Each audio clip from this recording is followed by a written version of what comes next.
Hello and welcome back to the Book Marketing Tips and Author Success Podcast. This is Penny Sansevieri with my awesome host, Amy Cornell. Amy, in today's show, much like I think our last show, was your idea, was it not? Ooh, am I trending now? I have... I like this. I will say I am prime for ideas since I get to chat with so many different authors. You know, I feel like I should be having just lists and lists of brilliant things to talk about. So the bar has now been raised. The bar has been raised. And you know, I also want to remind everybody listening that we love ideas. So show ideas, something you're challenged with. We promise not to name names. Like if you think, oh, I'm going to write them and they're going to call me out on their podcast. Absolutely not. Unless you want to be mentioned, you can mention in your email. But by all means, and that information will be in the show notes in terms of how to get in touch with us. Also want to remind you that we are still taking, we're taking submissions for Can This Book Be Saved, which is, we got our first one. So we're going to do that actually in our next show. And we're very excited about that. As ever, we really love reviews wherever you listen to podcasts. We would love to have your thoughts on what you think of the show and you know what you like, and we are taking it to heart. Trust me. We had somebody comment about the audio, so we're working very hard to fix that. And show ideas and all of that good stuff. But I really so enjoy doing this show. Absolutely. Me too. Yeah. I'm excited about this topic. And today we're going to talk about memoir, which is always such a tricky, not necessarily tricky, but it's a more challenging topic, I think, to talk about because on the upside, there are a lot of people writing a memoir, but the downside is that memoir is really its own space in terms of promotion. And I love personally working with memoir because it's very story rich. I mean, not that fiction isn't, but memoir is somebody's life story. Yeah, I agree. A well done memoir can have such an astounding impact because, as you said, Penny, you're reading about somebody's life, and that's such a uniquely intimate reading and book experience, you know, that you really just don't get in a lot of other topics or genres. That intimacy level that is, that's entirely unique to memoirs, even more so than biographies, you know? Yeah, absolutely. But the issue I think really is that publicizing and marketing a memoir is often, I think, confusing for authors, because I think that we assume readers will enjoy reading about us, and they may, but first this has to matter to your reader.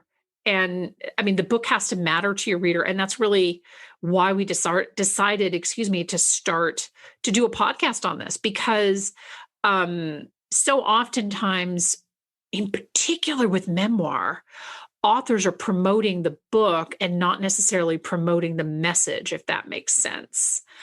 So Amy, since you are our first line of defense, I guess, would that be the quarterback? I know so much more about soccer than I do about football. I'm sorry. I guess would that make you our quarterback? I guess so. Maybe, right? I don't know. Sometimes I feel like an offensive lineman for those of you who are American football centric. That's fabulous. But you are the first line of defense, you know, like when people get in touch with us, you're the first person that they talk to. Truly, yes. And I'll be honest, Penny, memoirs make me really nervous. And oh, okay. I know. And I'm being entirely candid, but the reason is because while all books require a lot of blood, sweat, and tears, like nothing is more personal than putting your life out there. Yeah. For people to potentially analyze, judge, comment on in their reviews, things like that. So it takes a really thick skin. And, you know, I'll be candid, when people come to us and they want to collaborate on their memoir, part of me is like, oh, geez, like it's so much more intense potentially than a lot of other genres or topics. So I really it's a big thing for us to take on as well. And with 4,500 and more and counting books published every day, it's really challenging for any book to become, quote unquote, successful. Yeah. And it's a whole lot easier to take the challenges that just naturally come with putting a book out there on that journey. It's so much easier to take those personally when the book is about you, when it's about your life. So again, that's why memoirs make me nervous, because it's just an entirely different animal than a lot of other books. So, but what I look for, as usual, I want to see a really great cover. You always need a great cover, but memoirs, really rely on creating an emotional connection. So that's super important. I also really want to know whether or not their story is entirely unique or what is, exceptional about it, because Right. Everyone's experience is, of course, unique. But to use an example, we actually do see a lot of authors contact us around the topic of divorce, after their experience with a divorce or with a marriage ending or something like that. But divorce in and of itself isn't a unique concept. So Right. an author who writes a memoir about divorce and contacts us and about their experience, it's going to be a lot more challenging to get people's attention, because you really have to hit a home run when it comes to narrowing in on what makes you unique and why your perspective or your experience with divorce is new and different and helpful and things like that. So that's just one, an easy example, I think, for people to kind of wrap their minds around why it can be challenging putting a memoir out there. And Penny, I know you have some additional examples at the ready. Well, I think that a lot of authors focus on, I think the first mistake that authors make with memoir is they focus on publicizing the memoir instead of publicizing the idea, focal point or benefit behind it. And let me give you an example. So probably one of the most at the ready examples are books that are tied to the Holocaust, right? So obviously that experience was so intense and so horrific that all of these books, even if you can have 10 Holocaust books on a shelf, and all of these books are very unique, but how we will publicize them will depend a little bit on where the anchor point is in the story. So, for example, was there something that, we've worked with books where somebody was a musician, right? And they played music, and that's how they helped that's how they helped get their, these people through this. And so you have to kind of find that second layer. We worked on a book called The Replacement Child. And this book was specifically so it was her memoir about being born after a sibling died, right? And that's actually a thing. They call that the replacement child. So, that really there's a big anchor to that, right? So yes, it's a memoir, but the bigger anchor is that this happens and it's a thing. And it can sometimes be an odd dynamic for the new child coming into the family, right? And I think, and another example, and this was a before your time, Amy, which is more than 10 years ago, but we worked with a book about a daughter found, after her father passed away, a daughter found her father's letters that he wrote home to his then fiance and then later his wife during World War II, right? And what we did with this book in promotion is obviously the anchor point is going to be World War II, right? So that's sort of a given. But the other element of this was genealogy, and the genealogy market loved this, right? They loved this idea of this daughter just digging through this history and piecing together this, where her father went, all this other stuff. So there are always I think it's really key that authors dig into the benefits to the reader beyond the obvious story, because memoirs, for just selling a memoir, it's a tougher ask, right? So, when you have when you have those additional anchor points, that's where you start to build a bigger story. And it also helps, I think, when you determine that as you're putting together your cover, which we'll talk about in a little bit, it helps to have some of those elements in the cover so that it helps to evoke sort of that emotion. But does that make sense, Amy? Yeah, I think that makes a lot of sense. I mean, I like that concept of you need to get into the additional layers of your story. Yeah. And Yeah. not just whatever that first obvious layer is. It's almost like, okay, we get it. That's obvious. That's not the selling point. It's the additional elements, those supporting layers that are actually going to make it really unique. And, that really goes along with something else that you really have to keep in mind to stay grounded and to stay focused on what you need to do to promote, a memoir. That while a lot of people will pick up a memoir of a famous person, either, a legit celebrity in popular culture, or perhaps it's somebody that's just well known in a particular sport or a particular industry, that's because there's this established societal psychological fascination with what goes on in that person's life. So people just automatically, they see like, oh my gosh, I can know what so-and-so thinks and what they do. Like, you know what I mean? There's that just pull, that automatic pull that people have to buy those kind of books. But as a layperson, for lack of a better term, you don't have that luxury. You really have to work your butt off and do all the right things to make a solid first impression, and then keep their attention going. Yeah. And that is really challenging with a memoir, because they don't know you from Adam, and you really have to convince them that it's worth knowing you more. Right. Exactly. And I think that, to your point about, famous people, we worked with Jerry Lewis's publicist. He was kind of his right hand man for a long time. They referred to him as his publicist, but he was all things. And he published his stories, sort of his memoir. And it was all told through stories with working with Jerry Lewis. And even that it wasn't always a given that, Jerry Lewis's immediate fan base sort of wanted to read it.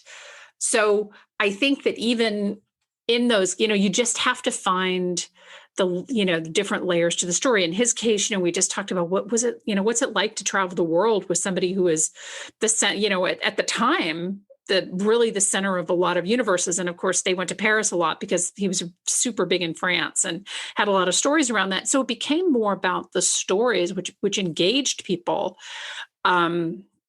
And it's interesting, another example of sort of somewhat celebrity memoir was the memoir that we worked on around the show Cagney and Lacey. We worked with the show's producer. And what was interesting about that was that the feminism market cared a great deal about that book. So yes, it was a memoir, absolutely pitched it memoir, but the feminism market, nobody knew this producer because unfortunately, like many producers, unless you get to be, some massive name, don't really know the name per se. But the feminism market really liked it because of the history of the show Cagney and Lacey, first, other than Angie Dickinson, I think first female cop duo on television, and how he fought to get these women. And, the network would say, oh, the women are just not interesting, or whatever horrible thing that they said back then. And that really became the story. So at some level, you may also have to,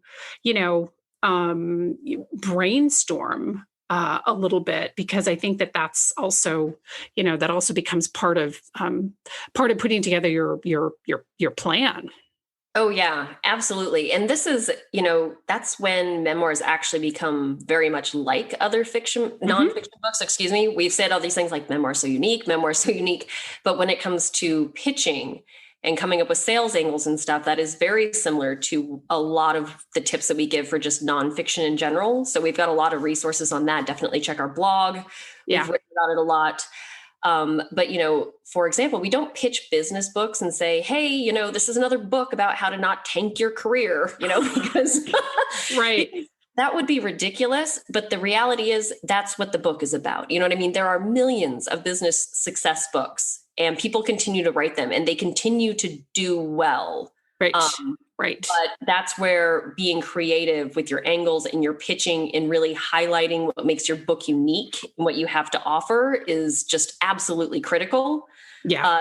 Same for memoir, going back to the divorce example. We've talked to a lot of authors who write memoirs because of their experience with divorce, but we all know divorce is common. So when we work with an author, we really rely very strongly on their input to really develop creative ways to highlight what makes their story unique. And what you have to keep in mind as the author, yes, there are a lot of other books out there, so you really just have to be realistic about that. And you also have to remember that what you're asking is for someone to dedicate hours of their time, of their life, where they're not doing stuff with their family or friends. You know what I mean? Like asking somebody to read your book is actually truly a big ask. It is. Yeah.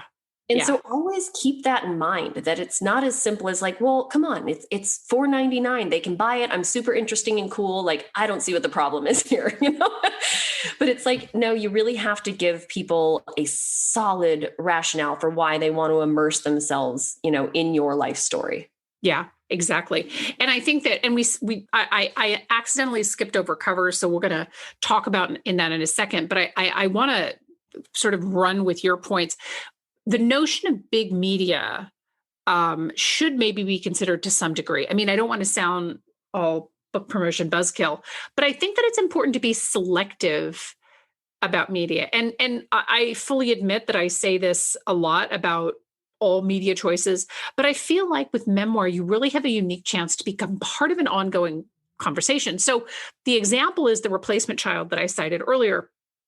So I coached this author that, and told her to stay on top of any story related to this. And when John Travolta and Kelly Preston lost their son and then had another baby, she did tons of interviews. And this book at that point was already 5 or more years old. So when you can anchor to a story, to a larger story, your book becomes evergreen. And memoirs are typically evergreen, right? So that is a story, and she has continued to be an expert in the quote unquote replacement child. Again and again, she's done very, very well with that.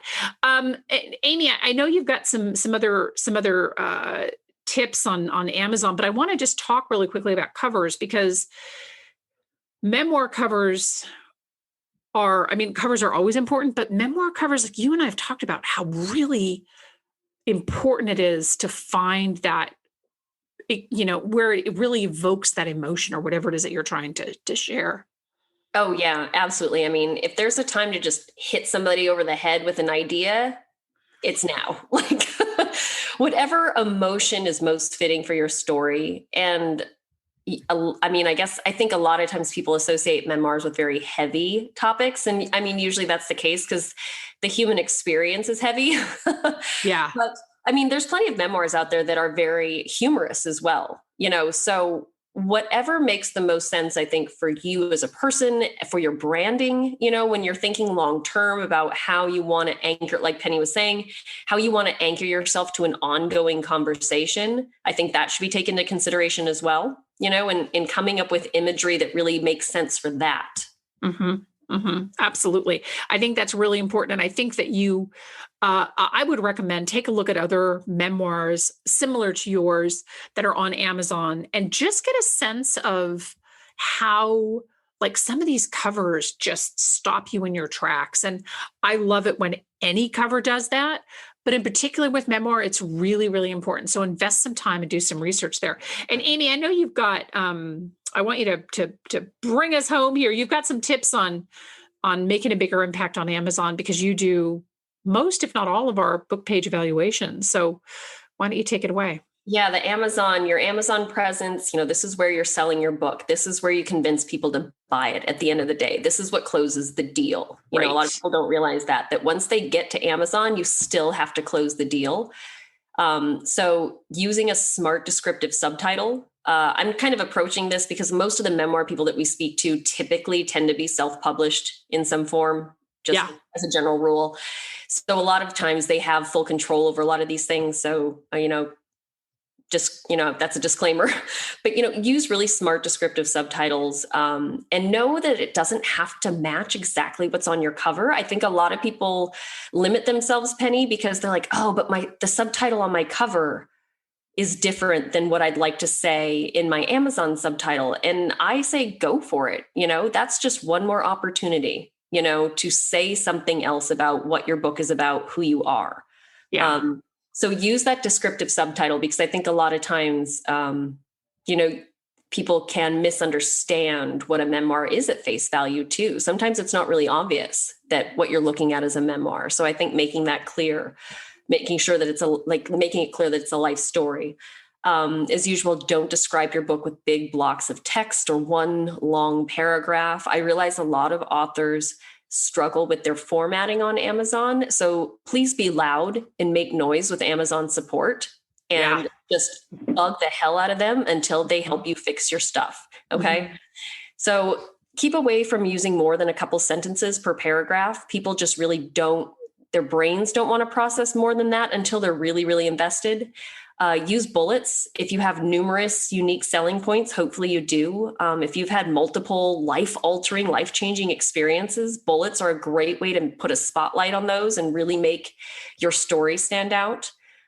Be smart about your bio and all the other sections in Author Central. These are really critical opportunities to be more relatable, to talk more about yourself, your motivation for writing it, any other part of your history or background that maybe is not super fitting for your official bio.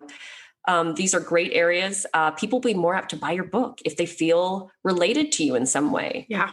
So don't waste all of these built-in free chances that Amazon gives you to essentially sell your book all over again in another way. And last but not least, don't price your book too high. I think memoirs tend to skew a little bit higher, and I totally understand where that comes from. Like, an author is putting themselves out there. It's a very vulnerable and raw situation to be in. And it's like, part of it's like, that should be worth more than this, genre romance book, but at the same time, that's not how buyers think. So you really have to, keep everything in check and stay within the market and what people are willing to pay just for books in general. And just remember that, higher price points are really reserved for household names and textbook publishers. Yeah. Yeah. I think that's a really good, point. I think that it's interesting that you're right. I mean, the memoir market does tend to skew a little bit higher in terms of the pricing for independently published authors, especially. And it's definitely a good idea to stay away from that. So I wanted to thank you all for listening. And as always, for your feedback on the show, book reviews, listen to me. I love book reviews too, just so you know. But like I always love book reviews. Yay. Podcast reviews. And I will say that, when you review the show on iTunes or wherever you listen to podcasts, be sure to leave a tidbit of something you learned or you want to implement. It's also a great way when you write it down. It's a great way to remember it. And on the next show, I'm so excited. We have our very first Can This Book Be Saved? So I'm excited about that. And please, if you have, questions, or if you wonder if your book can be saved, the pitching, how to pitch us on that will be in the show notes. Thank you so much for tuning in. This is Penny Sansferry and Amy Cornell, and this is the Book Marketing Tips and Author Success Podcast. Thank you so much for listening, and we'll see you next time. Bye-bye.